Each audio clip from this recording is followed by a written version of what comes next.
Okay, we move over now to the final sign, which is Pisces Ascendant. For analysis, the 12th law transiting through the 4th house. Definitely, it can bring a shift in residence. Mentioned before for Virgo Ascendant or Gemini Ascendant.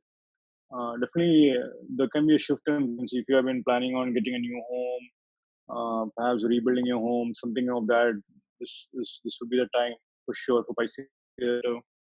The other thing is that if definitely the 12th law transiting to the 4th house can bring in some kind of health issues also, especially in the chest region. Like if you have been smoking a lot, this is the time period when you will be advised by your doctor. You know what, it's time to deal with that. That kind of thing can be happening right on Pisces Ascendant native for sure. Definitely, one important thing Pisces Ascendant native is to be there for the family. The family kind of needs will be happening right now. A lot more shift around the home can happen. Some kind of car breakthroughs can happen with their mother also. So definitely watch out for that. Mother figures can also happen. Some kind of usually this can also mean some kind of gain of land or even loss of land also equally. Gain of land can happen for through unexpected ways. Gain of foreign land can happen. But then there might be a tendency to get land also. Some kind of donation themes with regard to he can come in for an Pisces Ascendant native. Though it's an important time period in terms of they'll find their comfort zones tested by their neighbors or roommates for a Pisces Ascendant native, because the Rahu, the 12th lord, transiting to the 4th house. So they kind of it's also a natural third house or neighbors. But so they might be prone to more sleep disturbances than usual, even though they normally have a kind of fantasy dream world going on. But then this can also be a time period when a career change is possible, especially if you have planets in Sagittarius. But then there can be a big theme in terms of what truly makes you cool or what truly you're comfortable emotionally around the eclipse time period. So it's kind of important just to take a breather, take some time off, not to stress yourself out during the eclipse time period for Pisces and native. And definitely on the career front, you might unexpected promotion process or might find your past life karmas being cleared out during your during this particular year's transit also. But this is a great time period to again go to any kind of temples with specifically for you. You'll find things actually happening. Usually, one suggestion is to actually donate a flag to a temple. You know, especially during festival times. It's a very straightforward remedy or donation of any kind of flags to say you like you believe in the university or your sports like that, gift a flag. So it's like karmic again. The person who is accepting flags need to watch and things like that. So it's usually beneficial if you are donating flags to an institution in general compared to our individual also. But definitely a great thing for Pisces and native is that they will be able to clear out a lot of karmas that has been blocking them emotionally. So like this is a very important time period to ensure that they don't hide themselves in a room and bring upon darkness within their own home. So it's like important to sunlight by opening up windows and stuff like that. Ensure that there is no trash. There might be themes of trash accumulated in your. There's no lot of lack of order in your home. So this Rahu transit to 4th house can literally bring darkness into your home. So you just need to ensure that you're doing something to get rid of that darkness. Could be like emotional darkness, could be spiritual darkness. So just keep on work on improving that either through like physical sunlight or simply generating more joy. This is a great time period to go on short trips, family. Great time period to go to foreign lands with family for sure. To Pisces and natives, especially to go to any kind of pilgrimages, connected with Shiva or Vishnu or anything like that. A great time period to also do something different with respect to family compared to what would normally have been done. Also going to a different kind of place, things like that. People who have been Pisces natives who have been planning to start restaurants might actually end up beginning a restaurant. Can also happen. Great would also for any kind of land-based deals might also happen. One more thing I would say. Though one thing to watch out for is Ketu trans through 10th house can kind of make you feel more detached with respect to the career, feel some unexpected gloominess coming with respect to the job you have. Remember that it's going to last for 1.5 years. So just be aware that you are actually clearing out some kind of past life karmas there. So it's kind of important just to be aware that Ketu could be the team planet that is responsible for that. I have Dr. Yeah. So I think something we have covered most of them. As you mentioned, change of residence is another thing that I would also reiterate. Also, getting new vehicles or changing your vehicles. Concern about your mother's health might be there. There might also be some auspicious events that happen in your house. Also, a major, makeover for the house. You might be spending on some interiors. If it's old house, then you might want to renovate the house, refurbish the house. Everything. From curtains to bed linen to trying to do that. A lot of expenditure might be happening around that. Also, what I feel for these people is uh, they might be going on. Many people might be going on holidays or vacations with their family, to overseas locations. They might be inviting a lot of friends to come over, and they might be, uh, very proud about showing their new home or their refurbished home or redone home or something. So they will have a lot of get-togethers at home and things like that. So these are some only thing that I would say for Pisces. They have to be a little bit careful about their chest region. So respiratory issues that they have to take care of, and obviously heart related ailments, if there are anything, then you have to be more careful. Yeah, Dr. I think that's the end of all the signs. Yeah, I think any last points you would add? I think a lot more people are fearful about the eclipses and Saturn, Ketu, and Mars, Rahu transit. Any more points you would like to add on that front? I would definitely want to say, there is a lot of fear mongering that is happening about the upcoming transits with Saturn, Ketu, and maybe Mars, Rahu coming together. But let's not forget, Saturn, Ketu, when they come together, it's a very good time. You see, many of the saints who are born, religious saints, were born under this, this union when Saturn and Ketu are together.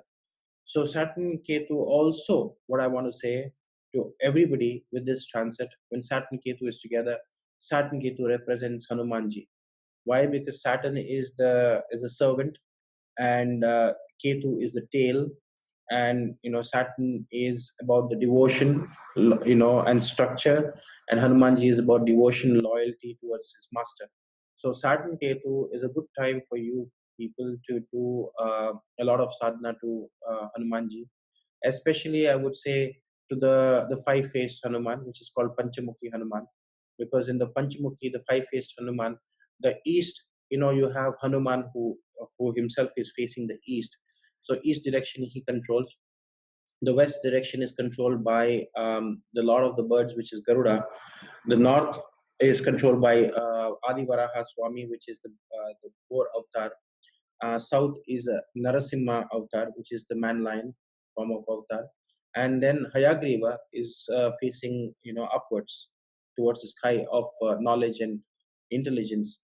So this form of worshipping this form of Panchamukhi Hanuman, I think you will not have any problems whatsoever, because he will take care of all the directions, all the four directions plus the space. So that's one thing. Also, when you're thinking about Rahu coming with Mars, it can give some element of aggression, definitely. It's also karaka for making mistakes in life, or having small accidents that because of overlooking or overthinking. So I would say, not to fear about these transits. These are nothing but astrological things. If you can meditate, and if we can make your mind very strong, I don't think any of these transits are going to have a major impact. Yes, transits do have their own plus and minuses, but until you let the transits affect you, I don't think these transits really bother. Because okay, whatever we have talked about today, final points before we end, I want to say, also remember, these are very, very generic things that we're talking about transits. for each of these rashis, because it largely depends on what mahadashas and antardashas are playing, and what planets are sitting, you know, um, in which houses. That also, because if you have more planets sitting in Gemini and Sagittarius, they will have a greater impact than somebody who doesn't have any planets there. Also, people who are going through mahadashas of Jupiter, Rahu, Mars, Venus, Ketu, and Sun will definitely have some impact, because Antardasharan. So there are almost 6 planets, because you're talking about Punarvasu is Jupiter. I'm talking about Ardra, Rahu, and then I'm talking about Mragashira.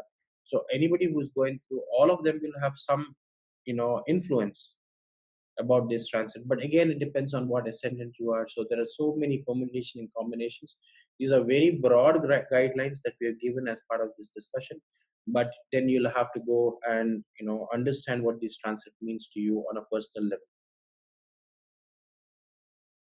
Anything else, Sandeep, that you wanted to add before we wrap Yeah, up? I think what you mentioned about fear mongering and making yourself strong that the transits don't affect you is very important. In fact, if you use this heavy, difficult transits, you can actually do a lot of spiritual workout very easily during this particular transit, and even doing any kind of spiritual sadhana can kind of easily create a big difference in your life also during this difficult transits. That's a simple thing, especially with malefic planets being involved, whether it be Mars, Rahu, or Saturn, Ketu. So, definitely, I can recommend. I think what Dr. Pai mentioned about Panchmukhi Hanuman is great. Definitely, that's a great sure. With Mars Rahu, I can say that worshipping Durga, especially the line riding form of Durga, or reading books about Durga or Goddess Kali, the Chandi Path, or Durga Saptashti. These are excellent books also. Mars Rahu can also the Nishtha Nakshatra energy. So it's a great time period to be aware about the music you are listening to, or to calm yourself through music in general. So learning, doing into that is a simple thing to help amplify your Rahu and Mars. So excellent time to listen to flute music. I never listen to flute music. I think I has mentioned this Hamsadwani Raga, if I'm not mistaken, is supposed to be great for calming you down. So that's one suggestion I have also. Definitely Rahu in Ardha Nakshatra is great time to Bhairav Raga. Any kind of Bhairav Raga you find online, you find it's meditative, calming you down a lot. Hamsadwani Raga is something definitely I can recommend if you're going through any kind of difficult transformation also. It will kind of help you balance what Dr. Pai was mentioning about Tida and Pingala and all that. It will definitely help balance that, and that's a very excellent time to do. And definitely making use of this time to balance your energies, doing some spiritual workout in general. That's a great thing I would recommend for sure. Yeah, I think that's what I. Yeah. Yeah. So this was great. Thank you, Sandeep, for this video. And I hope people are going to benefit from these transit videos. Again, I want to reiterate, please don't take all that things what you have said, because it depends on multiple factors. We have given only a very broad guideline about these transits, but then you'll have to really look at what is happening on a personal level from individual transits. Again, let's not think that only Rahu and Ketu are transiting. Jupiter is transiting, for also Saturn is transiting. These are big transits that are happening. So that might also have an impact. We have not looked at, how Jupiter can protect some of these transits for certain ascendants. They will be beneficial, and Saturn can also enhance, for some of those. So again, we are not talking only about Rahu and Ketu, but we have to take all the planets and their transits into consideration when you're doing a complete analysis of transits. Okay, so thank you very much, Sandeep, for this session, and namaste to everybody. Namaste.